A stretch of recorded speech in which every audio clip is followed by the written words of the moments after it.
Boa noite, gente. Então, vou apresentar um pouco sobre o GPS, o funcionamento e os componentes dele. Então, a história do sistema ele se iniciou em 1957, quando a União Soviética lançou seu primeiro satélite artificial. Aí, com isso, eles iniciaram vários estudos para lançar mais satélites para o espaço. Só que, contudo, foram os americanos que, de fato, criaram um sistema. A base dessa criação foi o projeto desenvolvido pelo Departamento de Defesa dos Estados Unidos, onde o sistema operacional ele pegava as informações de diversas partes do planeta, como a sua localização, clima, e eles passavam para uso militar, basicamente.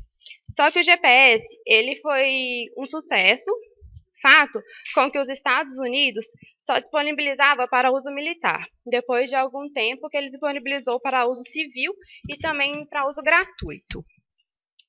Para que o GPS para que ele funcionasse certinho, ele precisa de 3 componentes. Um componente que seria o segmento de controle, um segmento espacial e o segmento de usuário, que basicamente seria o receptor ou até mesmo o aparelho. O espacial, ele é composto de 27 satélites que se encontram em órbita. 24 deles estão ativos e 3 estão de reserva. Eles estão de reserva basicamente porque se estiver algum erro ou não funcionar, ele tem esses 3 de reserva para não dar nenhum problema. As disposições desses satélites, eles sempre têm que ter 4 que estão disponíveis em qualquer lugar do planeta, porque aí com certeza é seguro de que a gente vai ter a nossa localização ou posição correta. O segundo componente seria o de controle, que seria mesmo as estações de controle. Nós temos 5 estações espalhadas pelo mundo. E sua principal função é atualizar a posição dos satélites e sincronizar o relógio atômico que tem em cada um dos satélites. O último seria mesmo o aparelho receptor GPS, que é um aparelho que nos mostra a posição, a hora e alguns recursos que variam de aparelho para aparelho. O funcionamento do GPS ele envolve alguns cálculos muito complexos. E esses cálculos, dentre deles, o mais importante seria o cálculo que o receptor, que seria o aparelho do GPS, ele tem que fazer para encontrar a nossa posição, ou até onde nós estamos localizados. Os satélites, assim como os receptores, eles possuem um relógio interno. Quando esse sinal é emitido, ele também é enviado um horário que ele saiu do satélite. Aí, com isso, ele consegue saber basicamente a nossa localização. Esse sinal nada mais é do que sinais de rádio, que irá cronometrar o quanto tempo esse sinal demora para chegar. Aí o receptor consegue calcular a nossa distância do satélite. Só que a nossa posição dos satélites, os satélites são constantemente atualizados. E é possível saber sua posição exata.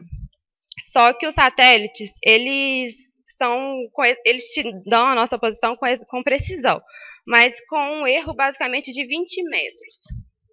E o GPS, ele usa de um sistema de triangulação. É basicamente assim, você está a 10 metros de distância de um lugar. Aí, se você fizer um círculo, você consegue basicamente saber a distância. Mas se você conseguir encontrar mais outros 2 pontos da sua localização, você consegue ter sua localização exata. Então, você precisa basicamente de 3 pontos para saber da sua localização. Depois de muito tempo, é normal que os satélites apresentam um defeito e ficam ultrapassados. Então, seria das consequências, né, do GPS. Mas também uma das outras consequências que tem acontecido seria o lixo espacial.